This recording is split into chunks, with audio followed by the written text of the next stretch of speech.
नमस्कार मित्रों, गुप्त नवरात्रि में माँ दुर्गा, माँ जगदम्बा के 10 स्वरूपों की पूजा की जाती है, जिन्हें 10 महाविद्या कहा जाता है। हर स्वरूप के अलग अलग कार्य और मंत्र हैं। इस वीडियो में हम इसी बात पर चर्चा करेंगे, लेकिन ये वीडियो आपको पूरा देखना होगा। तो चलिए अब हम सभी 10 स्वरूपों की विशेषता और उनके मंत्रों के बारे में जानेंगे। तो 10 महाविद्याओं में पहला स्वरूप है माँ काली का।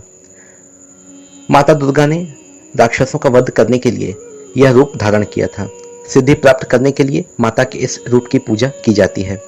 जिस तरह से भगवान शिव जल्दी प्रसन्न हो जाते हैं और जल्दी रूठने वाले देवता भी माने जाते हैं, उसी तरह काली माता का भी स्वभाव है। इसलिए जो भी भक्त इनकी साधना करना चाहता है, उसे एकनिष्ठ और पवित्र मन का होना आवश्यक है। इनके बारे में अगर कुछ मुख्य बातें मैं करूं, तो इनकी पूजा के लिए विशेष रूप से शुक्रवार और अमावस्या का दिन जो है वो निर्धारित है। अगर इनके मंत्र की बात करें तो ओम ह्रीम श्रीम क्रीम परमेश्वरी काली के स्वाहा, इसके जाप से माता को प्रसन्न किया जा सकता है। इसके बाद माता का दूसरा रूप माँ तारा, यह तांत्रिकों की मुख्य देवी हैं। देवी के इस रूप की आराधना करने पर आर्थिक उन्नति और मोक्ष की प्राप्ति होती है। देवी तारा की उपासना महर्षि वशिष्ठ ने करके तमाम सिद्धियां हासिल की थीं। अगर मुख्य बातें करें तो तारा माँ को जागृत करने के लिए ओम ह्रीम श्रीम होम फट मंत्र का जाप आप कर सकते हैं। इन्हें परेशानियों को दूर करने वाली, तारने वाली माता तारा भी कहा जाता है। इसके बाद है तीसरा स्वरूप त्रिपुर सुंदरी।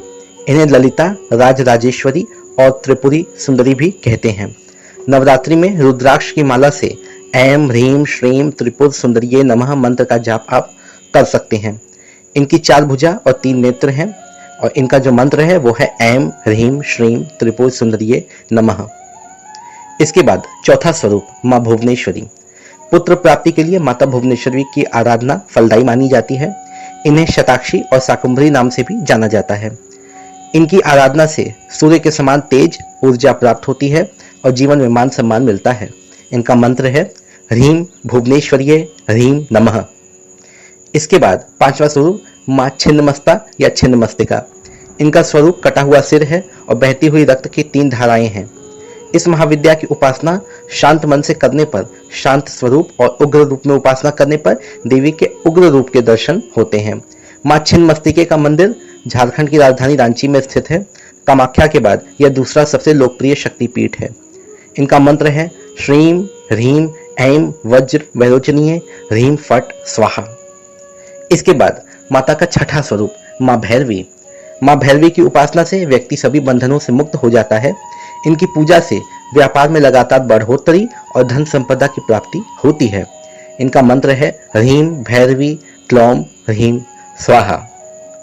इसके बाद 7वां स्वरूप माँ धूमावती। धूमावती माता को अलक्ष्मी और अभाव और संकट को दूर करने वाली माता भी कहा जाता है। इनका कोई भी स्वामी नहीं है। इनका मंत्र है ओम धूम धूम धूमावती देव्यै स्वाहा।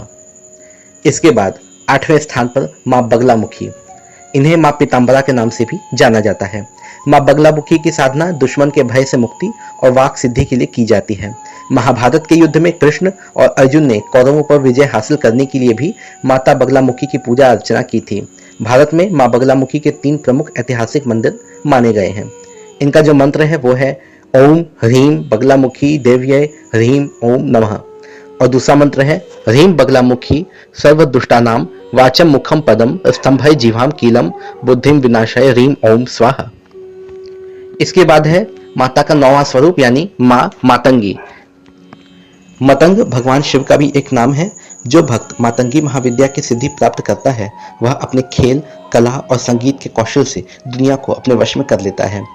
इनका मंत्र है ओम ह्रीम ऐम भगवती मतंगेश्वरी श्रीम स्वाहा। और 10वां और आखिरी स्वरूप माँ कमला।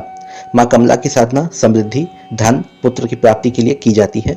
इनकी साधना से व्यक्ति धनवान और विद्यावान हो जाता है। इनका मंत्र है हसह जगत प्रसुप्त्यै स्वाहा। तो मित्रों इस प्रकार से हमने आपको 10 महाविद्याओं के बारे में बताया और उनके मंत्र भी दिए। आप गुप्त नवरात्रि के अलग अलग दिनों में अलग अलग स्वरूपों की पूजा आराधना करके इनका आशीर्वाद प्राप्त कर सकते हैं। अब मुझे आज्ञा दीजिए। धन्यवाद।